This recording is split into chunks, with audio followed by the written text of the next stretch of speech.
Assalamu alaikum, I'm Aisha and you're watching SAMAA News. Here are today's headlines. The UN Security Council has voted to adopt a US-drafted resolution endorsing President Donald Trump's plan to end the war in Gaza and authorizing an international stabilization force for the Palestinian enclave. The UN resolution is seen as vital to legitimizing a transitional governance body and reassuring countries that are considering sending troops to Gaza. Hamas, however, reiterated that it will not disarm and argued that its fight against Israel is legitimate resistance. Russian President Vladimir Putin has told Chinese Premier Li Qiang that reciprocal visa-free travel will strengthen ties between the two nations. The agreement allows ordinary passport holders up to 30 days visa-free entry, initially on a one-year trial. Premier Li is in Moscow for the Shanghai Cooperation Organization Summit. Russia's Prime Minister confirmed earlier this month that Moscow is finalizing matching visa exemptions for Chinese citizens. The Moscow-installed head of the parts of Ukraine's eastern region of Donetsk, controlled by Russia, has said that an unprecedented Ukrainian overnight attack damaged 2 thermal power plants, leaving many settlements without electricity. The official wrote on the Telegram messaging app that boiler houses and water filtration plants at the Zuivska and Starobesheve thermal power plants had shut down, and that emergency crews were working to restore supplies. As winter approaches and Russia shifts its battlefield tactics, Ukrainian forces must rapidly boost technological innovation and increase drone deployment to slow Moscow's advances. The warning comes from the head of Ukraine's National Guard, who says Russia still has a manpower advantage after nearly 4 years of war, though both sides now have drone parity on key front lines.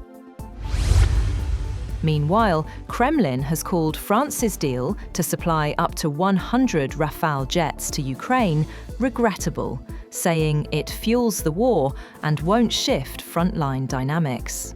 Meanwhile, Russia says it will skip Ukraine peace talks in Istanbul, despite President Zelensky's attendance and US envoy Steve Witkoff's involvement. South Korea and the United Arab Emirates have signed a major partnership on the US-backed Stargate project to build a large AI data campus in the Gulf. The announcement came during President Lee Jae-myung's visit to the UAE. South Korea aims to become a regional AI hub as investments in artificial intelligence accelerate. North Korea has said that South Korea's plan to build nuclear-powered submarines with US approval would trigger a nuclear domino effect. On Friday, South Korea and the US jointly released the details of the agreement struck by President Lee Jae-myung and President Donald Trump at their summit last month, which included a commitment to disarm the North's nuclear arsenal. The US also gave the green light for South Korea to build nuclear-powered attack submarines, a goal that had been long harbored by Seoul. Democratic Republic of the Congo's mines minister and his delegation have survived a terrifying aircraft accident when their plane veered off the runway and erupted into flames while landing in Kolwezi in southern DR Congo. According to the minister's communications advisor, the aircraft was flying from Kinshasa when it ran off the runway during landing at Kolwezi Airport in Lualaba province. 2 Democratic US senators have raised serious concerns about possible financial conflicts of interest involving Middle East envoy Steve Witkoff. Senators Elizabeth Warren and Chris Murphy wrote to the Trump administration saying Witkoff helped shape a deal that may have supported the United Arab Emirates in acquiring sensitive US technology, potentially for his own financial gain.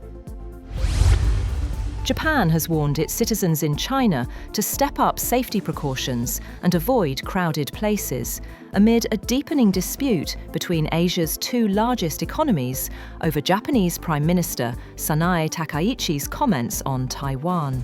The advisory issued by Japan's embassy in China came as a senior Japanese foreign ministry official travelled to Beijing to hold talks with his Chinese counterpart to try and tamp down tensions.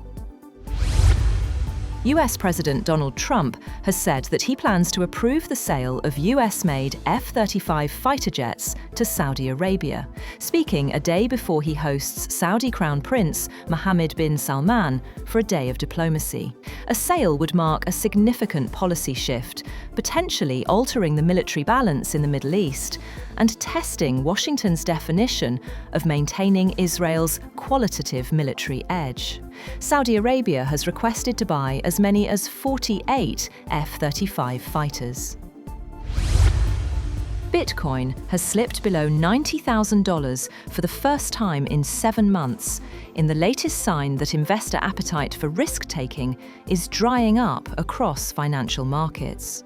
The risk-sensitive cryptocurrency has erased 2025 gains and is now down nearly 30% from a peak above $126,000 in October.